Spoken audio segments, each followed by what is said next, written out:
talagang definition ng date to marry? Hindi po siya yung parang panglaro-laro lang, ganun. Kasi po iba, ang gusto lang po parang for experience lang po, ganun. Or Parang seryosohan. Parang short time lang, ganun. Eh, katulad Gusto kung pa short sumali time. siya sa ganito na dating game. Sa ganito ba, masasabi mong bahagi ito ng konsepto mo ng date to marry? Paano yung date to marry? Si Ashley yan, ano bang... For me po, ang date to marry is may purpose. So, hindi tayo makikipag-date kung hindi natin sila nakikita na may future. Yun.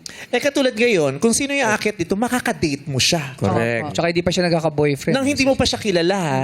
Pag magde-date kayo nang hindi mo siya kilala, doon mo siya makikilala during the date.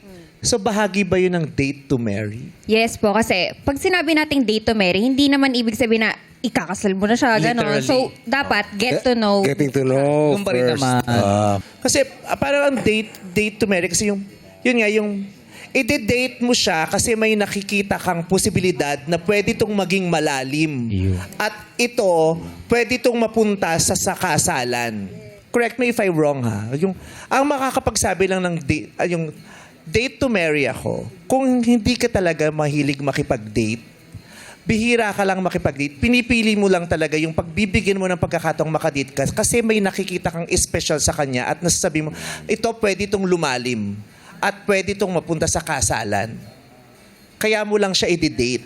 Pag hindi mo siya nakikitang ganon, kung hindi mo nakikitang may ganong posibilidad, hindi mo siya i-date. Tsaka di ba mas masakit yung nakapag-decision ka na, oy, date to marry to. Pagkatapos, nagkahiwalay din kayo. Di ba? Kung di ba, sabi ko, ito, feeling ko date to marry to. Di ba? So, seryosohan, di ba? Pangmatagalan. Tapos, ang ending, nagkahiwalay din. So, how do you actually decide na ito talaga yung date to marry? Hindi, kasi yun nga, pinipili mo, hindi ka nakikipag-date sa lahat. Ang Parang nakikipag-date ka lang, yung makikita mong, ay, ito, lalalim to. Yung ganon, hindi ka makikipag-date agad. Oh, tanong natin si Ashley, nakipag-date ka na before? Once lang. Pero hindi kasi ako totally nag-e-entertain, kaya ako NBSB. Kasi lagi kong naririnig yan, lalo na sa mga bagets. Yes. Diba? Date to marry. Eh ako minsan ko, do they really understand what the connotation, yung term na date to marry, kung ano talagang ibig sabihin niya? Di ba parang yung mga nonchalant, yung mga introvert, alam kaya talaga nila yung ibig sabihin ng nonchalant. Kasi kahit si Ayon, tinanong niya sa akin, babe, bakit may pamangkin siya maliit? Paulit-ulit siya nonchalant siya nang sabi ko, ganun yung mga Gen Z. Term nila kasi, term na ngayon sila kasi. gamit nila yung ano. Katulad nga yung date to marry. Do we really understand what the term date to marry really means? 'Di ba? Kasi hindi naman siya subject to interpretation eh. Meron talaga siyang ibig sabihin. Inisip ko lang, no? Parang, paano mo makikilala yung taong i-date mo? Yung parang kung hindi kayo lalabas, hindi kayo Pero hindi kayo nag-date. Hindi niya siya kinoconsider na date. Pwede kayo lumalabas kayo, di ba? Pero hindi kayo nagde-date. We're not dating. Parang, we go out, but we're not dating. Alam mo yun? Parang We're not- makilala mo lang isa't isa. not ganun. exclusive. Yun. Yung ba yung ibig sabihin? At saka, parang, si Ryan, narinig ko na rin yung dad. Sabi ko, anak, bakit hindi ka nag-girlfriend? That's lagi siyang niloloko dito. Yeah. Sabi niya, kasi mami, hindi ako mag-girlfriend kung hindi ko pakakasalan.